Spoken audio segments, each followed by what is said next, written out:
সিহিল থেকে এখন আমরা রিক্সা নিয়ে জামালখানে চলে এসেছি। এই বৃষ্টি বৃষ্টি ওয়েদারে বিকালের সময় রিক্সা নিয়ে যাওয়ার ফিলিংসটা কিন্তু অন্যরকম। আর আমরা একটা রিক্সার মধ্যে 3 থেকে 4 জন বসেছি, আর ফিলিংসটা ছিল আরও বেশি মজাদার, কারণ আমাদের সাথে আমাদের তালতো বোনও ছিল। এভাবে করে ঠেলাটুলা খেয়ে আমরা কিন্তু চলে এসেছি। আসার পরে দেখতে পেয়েছি একটা সিএনজির মধ্যে তারা 8 জন বসবে। আসলে আমাদের দ্বারাই সব কিছু সম্ভব। আমরা একটা কারের মধ্যে 13 জন বসেছিলাম, আর একটা সিএনজির মধ্যে 8 জন বসতে পারবো না।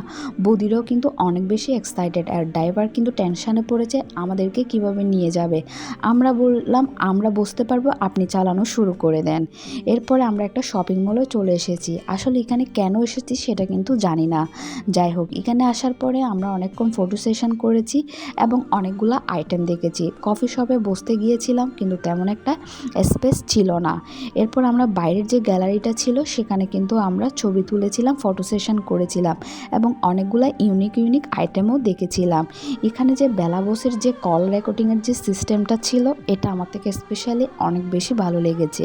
এখানে আমরা কিছুক্ষণ থাকার পর এরপরে আমরা বেরিয়ে পড়েছি।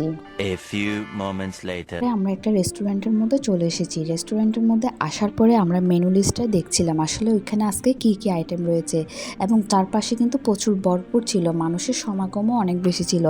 এর মধ্যে আমরা কিন্তু ডিসিশন নিতে পারছিলাম না কোনটা নিব। এর মধ্যে কিন্তু আমরা আবার চিকেন ফ্রাই আর আইসক্রিমের অর্ডারটা দিয়ে দিয়েছি, এবং আমরা বোনরা মিলে কিন্তু অনেক বেশি এনজয় করেছি। আর স্পেশালি বৌদিকে অনেক বেশি থ্যাংক ইউ দিতে হয়, কারণ তিনি আমাদের জন্য যদি এই প্রোগ্রামটা অ্যারেঞ্জ না করতো তাহলে আমরা কিন্তু এই মিট আপ প্রোগ্রামটা করতে পারতাম না।